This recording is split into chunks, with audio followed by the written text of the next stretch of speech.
Hello everyone. In today's video, I'm going to show you some of the main ideas and moves in the opening Queen's Indian. So let's start.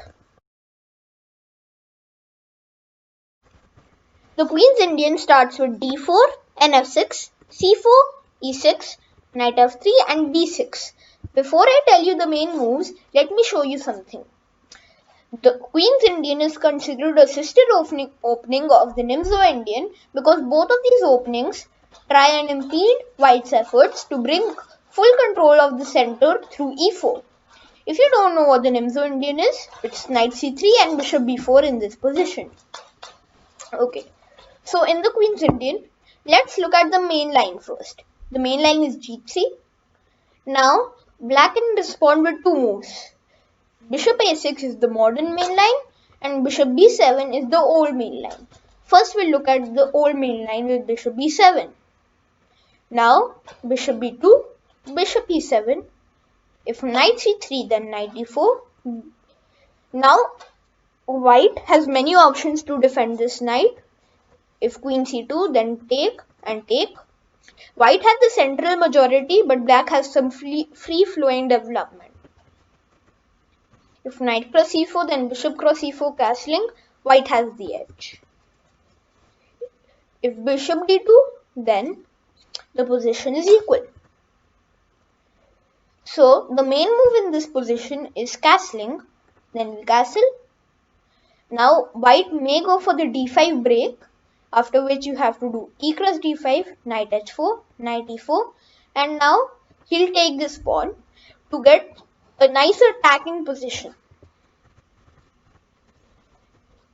Knight c3, knight e4 and if he defends it with bishop d2 then bishop f6 and rook c1, black has the edge. So queen c2, knight cross c3, queen cross c3 and now black can go for three moves. The f5 move which is after then b3 and bishop f6, black gets some free flowing development and an attacking position. If bishop e4 then bishop f4, it looks a little symmetrical but it isn't and black might go for the c5 break as well. Now that's the old main line for you. Let's look at the modern main line. In this, white has many options to defend this c4 pawn. Let's look at some of them. Knight b, if queen c2 then bishop d7, bishop g2, c5 and d5. This sacrifice has been played by GMs like Carlsen and Topalov. c5, this is the main line.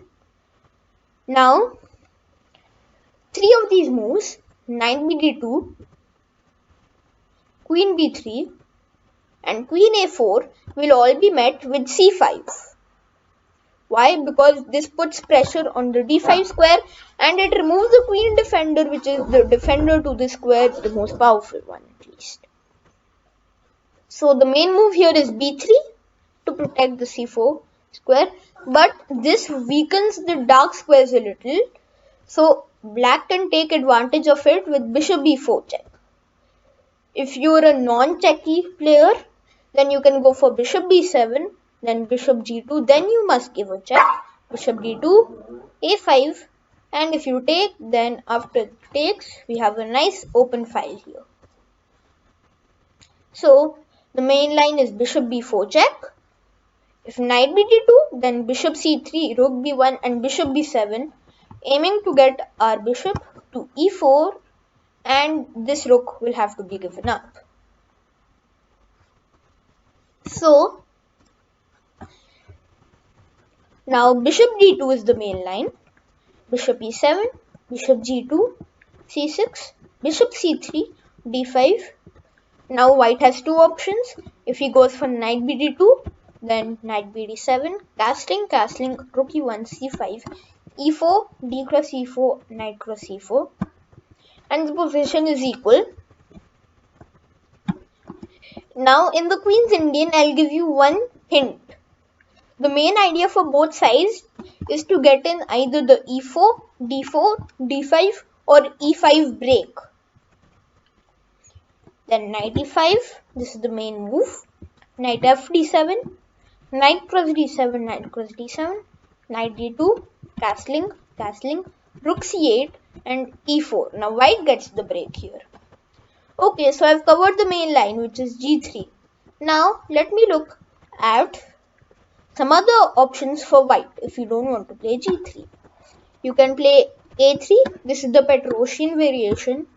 Now if bishop a6, then queen c2, bishop b7. You'll have to move the piece twice in the opening, so don't play that. You should try c5, after which d5 and bishop a6 gives an equal position. You can play knight c3, then bishop b7 and bishop b4 are two options. If bishop b4, then e3, bishop b7 and bishop d3. This transposes into the Nimzo-Indian Rubinstein variation with 4 b6, yes. Now, if queen b3, then c5. So, one more point. In the Queen's Indian, black will be looking to get c5 in a lot of the main variations. If bishop g5, then h6, then bishop h4 and bishop b7, the position's equal. So you play bishop b7, e3, h6 and bishop h4. It's kind of the same position, but there's one difference. In this position, the pawn was on e2, and in this position it's on e3. Look.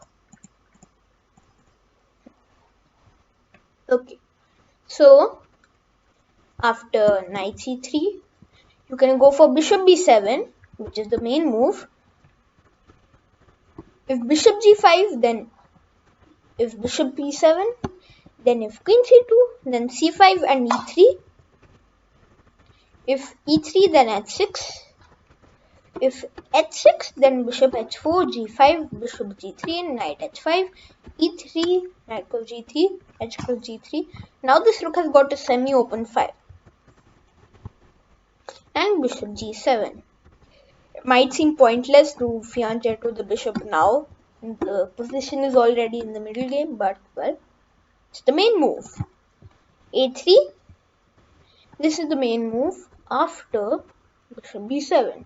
Okay, now you can play e3 if you're a transpositional player. Because now e3. Now bishop b7. If you play knight c3, then bishop b4, bishop d3. It's the Nimzo-Indian Rubinstein.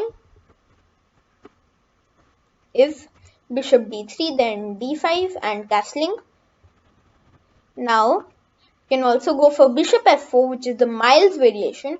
So this is not very common. Bishop b7 and e3. Thank you everyone for watching this video. I hope you liked it. Bye for now.